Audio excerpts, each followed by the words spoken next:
വൈകുന്നേരത്തേക്കുള്ള ചായക്കടിക്കുള്ള ഒരുക്കങ്ങളാണ് ഇവിടെ നടന്നുകൊണ്ടേയിരിക്കുന്നത്. എനിക്കാണെങ്കിൽ കുറച്ച് ഏത്തയ്ക്ക മേടിച്ച് വെച്ചിട്ടുണ്ടായിരുന്നു, പച്ച ഏത്തയ്ക്ക. അതിൽ 2 എണ്ണം കിടന്ന് പഴുത്തു പോയി കേട്ടോ. അപ്പോൾ അത് കണ്ടപ്പോഴത്തേക്ക് അമ്മ പറഞ്ഞു നമുക്കിന്ന് പഴംപൊരി ഉണ്ടാക്കാമെന്ന്, അതായത് ഏത്തയ്ക്കപ്പം. നമ്മളിവിടെ ഏത്തയ്ക്കപ്പം എന്നൊക്കെ ആട്ടോ പറയുന്നത്. അപ്പോൾ അത് ഉണ്ടാക്കിക്കൊണ്ടിരിക്കുകയാണ്. ചെറുതായിട്ട് കട്ട് ചെയ്ത് 2 എണ്ണേ എടുത്തുള്ളൂ, ഒരുപാടൊന്നും ഉണ്ടാക്കണ്ടെന്നും പറഞ്ഞിട്ട് 2 എണ്ണം എടുത്തിട്ടോ. ഞങ്ങൾ 3 പേരല്ലേ ഉള്ളൂ, ഞങ്ങൾക്ക് പിന്നെ ധാരാളമാണ്.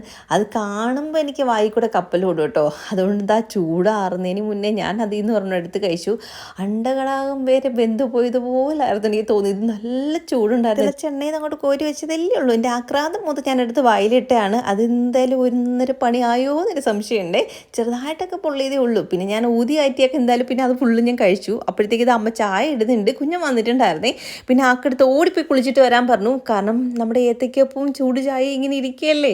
പുറത്ത് നല്ല മഴ പെയ്യുന്നുണ്ട്, അത്യാവശ്യം നന്നായിട്ട് പെയ്യുന്നുണ്ട്. ഈ ഒരു സമയത്ത് ചായയും ഇങ്ങനെ പൊരിപ്പ് സാധനങ്ങളൊക്കെ കഴിക്കാൻ എന്ത് ടേസ്റ്റാണ്. ഞാൻ കുറേ നാളുകൊണ്ട് ആഗ്രഹിക്കുന്നു ഒന്ന് പുറത്ത് പോയിട്ട് നല്ല മഴയുള്ള സമയത്ത് ചൂട് ചായയും ഇങ്ങനെ ഒരു എന്താ പറയുക ഏത്തയ്ക്കപ്പോ അല്ലെങ്കിൽ ഒരു പരിപ്പൊടിയൊക്കെ കഴിച്ച് ഇങ്ങനെ മഴയൊക്കെ കണ്ട് ആസ്വദിച്ച് നിൽക്കണമെന്ന്.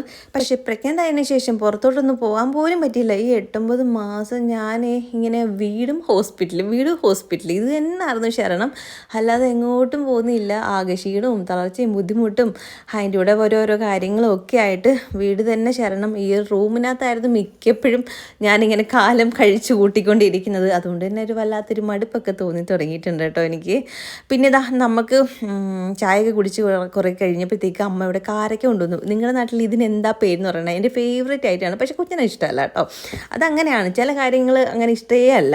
പക്ഷേ എനിക്ക് ഇങ്ങനെയുള്ള സാധനങ്ങളൊക്കെ ഭയങ്കര നൊസ്റ്റാൾജിയാണ് കേട്ടോ. എനിക്ക് പണ്ട് കഴിച്ച ഓർമ്മകളൊക്കെ ഇങ്ങനെ വരും. പിന്നെ ഞാൻ ആ സ്റ്റോറിയും പറഞ്ഞുകൊണ്ടേ ഇങ്ങനെ ഇരിക്കും കേട്ടോ. എൻ്റെ തൊട്ടുള്ള കഥകളൊക്കെ കേട്ടിട്ട് കെട്ടിയവന് ബോറടിക്കുന്നുണ്ടെന്ന് അറിയത്തില്ല. മുഖത്തെ ഭാവവ്യത്യാസങ്ങളിൽ ചിലപ്പോഴൊക്കെ എനിക്ക് അങ്ങനെ തോന്നാറുണ്ട്. ഇനി പോട്ടെ, നമ്മുടെ വാവ വന്നതിന് ശേഷം വാവയെടുത്ത് ഈ കഥകളൊക്കെ പറഞ്ഞു കൊടുക്കുക. അമ്മയുടെ നൊസ്റ്റാളജിയ കഥകളാണെന്നും പറഞ്ഞിട്ട് കുറേയൊക്കെ കേൾക്കുമ്പോൾ പിന്നീട് അവനിക്കും ബോറടിക്കാൻ തുടങ്ങുമായിരിക്കും. എന്തായാലും കുഴപ്പമില്ല, നമുക്ക് കുറച്ചൊക്കെ പറഞ്ഞു കൊടുക്കാമല്ലോ. അങ്ങനെ ഫുഡൊക്കെ കഴിച്ചു, ഒരു സിനിമയും കണ്ടു.